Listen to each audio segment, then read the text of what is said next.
Halo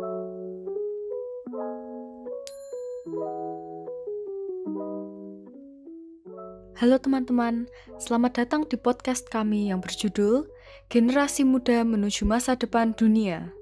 Sebelum itu, perkenalkan, saya Mila. Hai, aku Aurdia. Halo, saya Maula. Dan aku Kenny. Di podcast kali ini, kami akan membahas tentang permasalahan yang dihadapi dunia saat ini, yaitu kurangnya solidaritas terhadap sesama umat manusia. Di masa pandemi ini, semakin terlihat keegoisan setiap orang sehingga tidak peka terhadap lingkungan sekitarnya. Iya benar, dunia ini akan semakin hancur kalau semua orang hanya mementingkan diri mereka sendiri dan agamanya. Padahal gampang banget loh buat ngatasin masalah itu. Misalnya, kita bisa coba berteman dengan antar kelompok agama yang berbeda dari lingkup kecil sampai bisa ke internasional. Ternyata segampang itu ya. Tapi memang sebenarnya semua agama itu mengajarkan kebaikan, cinta kasih, dan keadilan bagi semua umat manusia kok. Ngomong-ngomong soal keadilan, kalian tahu nggak sih kalau selain kehidupan beragama, kehidupan bernegara juga penting loh. Setuju banget, keadilan juga bisa dihubungkan dengan kebebasan semua orang untuk memiliki hak demokrasi loh. Apalagi, hak demokrasi itu dimulai dan dimiliki oleh tiap individu tanpa terkecuali. Dan jalannya suatu sistem demokrasi suatu negara dipengaruhi oleh sifat tiap individunya. Oleh karena itu, kesadaran berdemokrasi yang baik harus dimulai dari pola pikir tiap individunya, dari semua kalangan tanpa memandang derajat. Oleh karena itu, sebagai kumpulan individu dalam satu kelembagaan atau kenegaraan, kita harus saling menghargai hak demokrasi antara satu dengan yang lainnya. Hak demokrasi tersebut antara lain mengadakan proses hukum yang adil, adanya kesederajatan antar individu, menghargai perbedaan hak dan pendapat, maupun idealisme yang dimiliki oleh individu lain, sebagai bentuk perwujudan HAM. Karena hak yang dimiliki seseorang merupakan sesuatu yang dimiliki oleh individu tersebut tanpa campur tangan dan pengaruh pihak lain. Dan dengan adanya perbedaan pendapat ini, nantinya dapat disatukan dan dicari jalan tengahnya yang nantinya akan mewujudkan keadilan. Iya, jadi untuk mengupayakan kehidupan politik yang demokratis, kita dapat memunculkan rasa toleransi, keterbukaan antar individu, kejujuran, fleksibilitas yang tinggi, berpikiran luas, terbuka atau open-minded, dan melihat suatu hal dari beberapa sudut pandang. Sebagai warga negara, kita juga dapat mewujudkan demokrasi dengan menghargai hak antar warga negara, tidak memaksakan kehendak, memberikan kritik yang membangun satu dengan yang lainnya, dan juga bersifat terbuka dan mementingkan kepentingan bersama di atas kepentingan pribadi atau golongan. Dan yang terakhir adalah mampu mengendalikan ego dan political efficacy dengan cara komunitas politik yang aktif, partisipatif, kritis, terbuka, toleran, dan patuh. Itu aja sih menurutku yang tentang demokrasi. Pesan terakhirku tentang demokrasi yaitu, kita harus bisa mengikuti perkembangan zaman yang mengakibatkan perubahan pola sistem demokrasi. Karena sistem demokrasi akan terus berubah di tiap zamannya. Namun, perlu diingat lagi, tidak hanya demokrasi yang berubah sepanjang masa, cara berkomunikasi juga berubah. Standar berkomunikasi pada zaman dulu hanya sebatas bisa menyampaikan pendapat pada orang lain seringnya secara verbal. Sehingga, tidak jarang terdapat orang yang tidak dapat membaca maupun menulis. Untungnya, sekarang sudah jauh lebih banyak orang yang melek aksara. Pasti susah banget di era digital seperti sekarang kalau tidak bisa baca tulis. Orang-orang nggak mungkin kan dalam semalam tiba-tiba jadi bisa baca tulis. Pasti mereka melihat pentingnya baca tulis, baru mulai menggiring masyarakat buat belajar melek huruf kan. Kapan orang-orang sadar pentingnya baca tulis ya? Aku yakin banyak yang sudah menyadari pentingnya literasi, bahkan sebelum terbentuknya Hari Aksara Internasional. Namun, tanggal itulah yang diperingati setiap tahun sebagai hari penting bagi melek huruf. Pada saat Konferensi Dunia Menteri Pendidikan tentang Pemberantasan Buta Aksara di Iran, digagaskan sebuah hari sebaiknya diperingati sebagai Hari Aksara Internasional, dan PBB dapat memberi hadiah untuk orang-orang yang berjasa melawan buta huruf. Gagasan itu pun disetujui, dan pada tanggal 8 September 1967, Hari Aksara Internasional pertama dirayakan. Wah, jadi udah seperti lombanya gitu. Semacam itulah. Keren, jadi pengen ikut. Tapi sebenarnya bahasa sendiri itu luas banget ya. Sebenarnya menarik banget buat belajar bahasa, tapi pasti susah. Itu gunanya lingua franca atau bahasa antara. Dan Google Translate. Tapi Google Translate banyak yang nggak akurat nih. Susah sih pastinya buat menerjemahkan semua bahasa di dunia. Jadi pasti ada banyak kata-kata dan bahasa daerah yang tertinggal. Tiba-tiba aku keinget aksara Jawa nih. Duh, pusing banget ngafalinnya, ditambah pasangan-pasangannya juga. Tapi sekarang sudah mulai banyak loh aplikasi aksara Jawa. Tinggal ketik kata-kata yang pengen diaksara Jawakan, terus aplikasinya bisa mengubah aksara Latin jadi aksara Jawa. Perkembangan teknologi memang mengerikan cepatnya ya. Tapi jadi banyak orang yang tidak familiar dengan aksara Jawa yang bisa belajar pakai aplikasi. Berguna banget itu buat mengenalkan bahasa daerah Indonesia ke negara lain.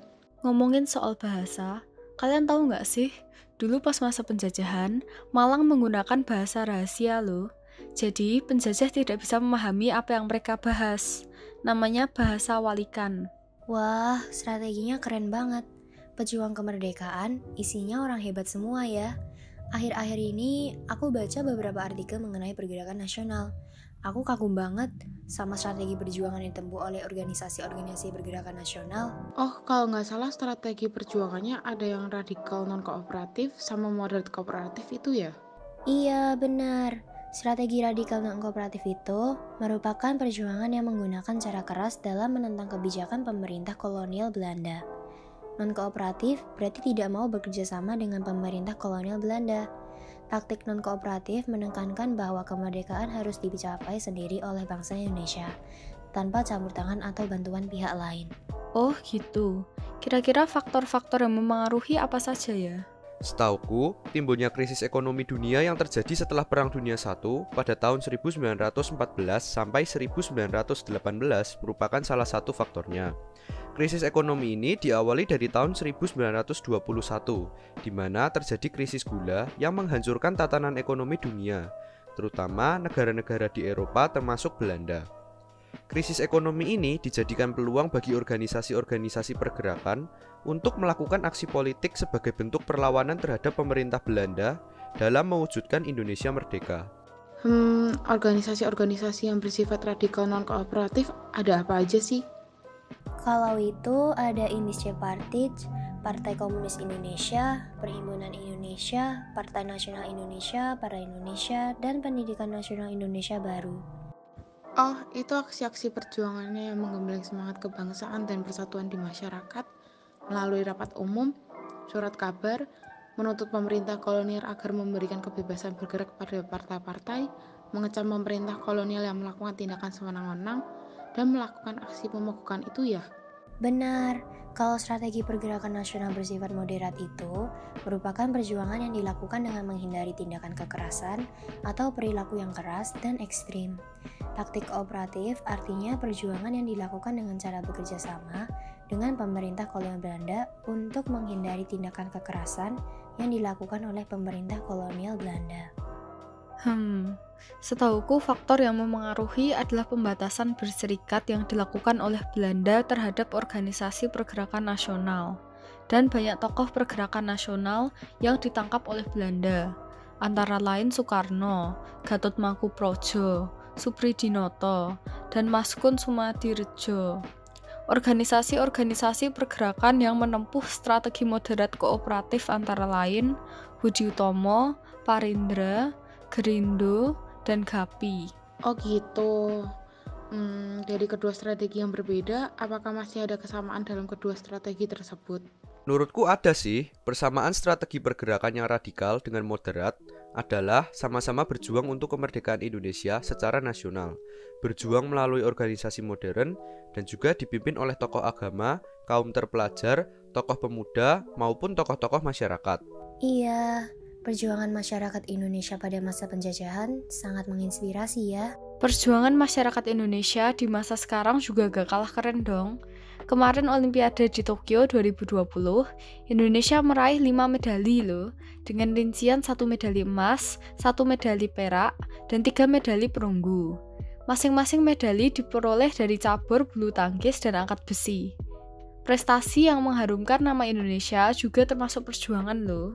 Iya, keren banget. Tapi latihannya pasti berat ya? Apa nggak over latihan? Menurutku enggak sih, soalnya latihan tersebut dilakukan secara teratur, dan pastinya tidak dilakukan secara berlebihan, justru banyak manfaatnya loh. Benar, Salah satunya kita bisa mengontrol berat badan, karena aktivitas fisik dapat membakar kalori.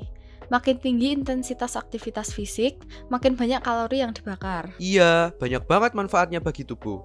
Bisa meningkatkan kebugaran, meningkatkan ketahanan fisik, serta mencegah gangguan metabolisme. Selain itu, bisa mencegah resiko terkena penyakit kronis juga. Melakukan aktivitas fisik secara teratur, mampu meningkatkan kadar kolesterol HDL, dan menurunkan tingkat trigliserida yang berbahaya bagi tubuh. Serta mampu meningkatkan aliran darah dalam pembuluh darah, sehingga dapat mengurangi resiko terkena stroke, sindrom metabolik, artritis, dan berbagai jenis kanker. Wah, ternyata banyak ya manfaatnya, jadi nggak ada alasan lagi buat malas olahraga. Oh iya, jangan cuma tubuh yang diperhatiin, tapi lingkungan juga ya. Soalnya itu faktor penting buat kesehatan loh. Setuju banget. Makanya sekarang banyak orang yang sudah mulai sadar dengan menggunakan produk hemat energi untuk menyelamatkan lingkungan. Contohnya seperti panel surya. Alat ini memanfaatkan cahaya matahari dengan mengubahnya ke energi listrik dan setelah itu dapat diubah ke energi dalam bentuk lain. Sederhananya, cara kerja panel surya adalah ketika sel surya menyerap cahaya, maka terdapat pergerakan antara elektron di sisi positif dan negatif. Adanya pergerakan ini menciptakan arus listrik sehingga dapat digunakan sebagai energi alat-alat elektronik. Untungnya lagi, alat ini sudah tersebar luas dijual di berbagai e-commerce, jadi mudah dicari buat konsumen karena di Indonesia sudah banyak peminatnya. Tapi jujur, panel surya itu bentuknya kurang enak dipandang. Kotak-kotak gitu monoton banget, kurang wow gitu loh. Eits, jangan salah, panel surya bisa lo jadi estetik. Ada bangunan-bangunan yang didesain khusus untuk menonjolkan panel surya. Oh iya, aku pernah dengar itu. Gelanggang olahraga Los Angeles Clippers kan? Acom merancang bangunan itu untuk memaksimalkan efisiensi panel surya. Oh, yang bentuk atapnya lingkaran terbuat dari susunan panel surya itu. Unik banget itu bangunannya. Iya. Kalau rumah layak tinggal, ada nggak sih? Ada dong. Banyak perusahaan yang menyediakan rumah prefabrikasi yang sumber listriknya hanya panel surya, seperti cottage prefab. Wah, jadi tidak hanya mendapat rumah yang desainnya oke, tapi juga fungsional serta memanfaatkan energi alternatif. Mau dong rumah kayak gitu. Kira-kira mahal nggak ya? Tergantung sih kamu tanya sama siapa dan desainnya seperti apa. Banyak yang berkata rumah prefab panel surya lebih murah daripada rumah biasa ke depannya. Namun dalam pembangunannya sendiri terkadang lebih mahal dari rumah biasa. Apalagi kalau ingin desain dari arsitek tertentu dan bukan desain default yang sudah tersedia. Kenapa? Bukannya tinggal desain rumah lalu menentukan tempat untuk panel surya? Nggak sesimpel itu dong, arsitek harus menentukan orientasi bangunan agar efisiensi panel surya maksimal namun tetap terlihat estetik. Sementara untuk memaksimalkan kinerja panel surya, kemiringan dan luas bidang dari panel surya harus dipikirkan. Tidak mudah loh memikirkan posisi panel surya yang harus miring, selalu terkena matahari, tapi tetap enak untuk dipandang. Oh, begitu kah? Ya, padahal aku pengen punya rumah hemat energi yang terjangkau. Kan krisis energi, khususnya listrik, bisa dihalau kalau orang-orang serempak menggunakan panel surya. Tenang, arsitek dan ilmuwan dunia sudah mulai mencari solusi untuk itu kok. Bahkan ada yang berkata arsitektur surya akan menjadi andalan di masa depan. Aku mau dong jadi salah satu pelopor rumah panel surya di Indonesia, biar Indonesia juga berpartisipasi dalam masa depan yang damai dan asri. Harus dong, tanpa masyarakat yang mendukung mana bisa terwujud dunia yang ideal seperti itu. Oke guys, itu semua yang ingin kami sampaikan di podcast kali ini. Terima kasih telah menyimak dan mendengarkan podcast kami hingga akhir. Semoga semua materi dan nilai-nilai penting yang kami sampaikan dapat berguna dan bisa kalian terapkan di kehidupan sehari-hari. Dan jangan lupa ya untuk ikut serta dalam memperluas dan meningkatkan partisipasi masyarakat dan negara dalam mewujudkan pergaulan internasional yang terbuka, luas, dan damai. Terima kasih.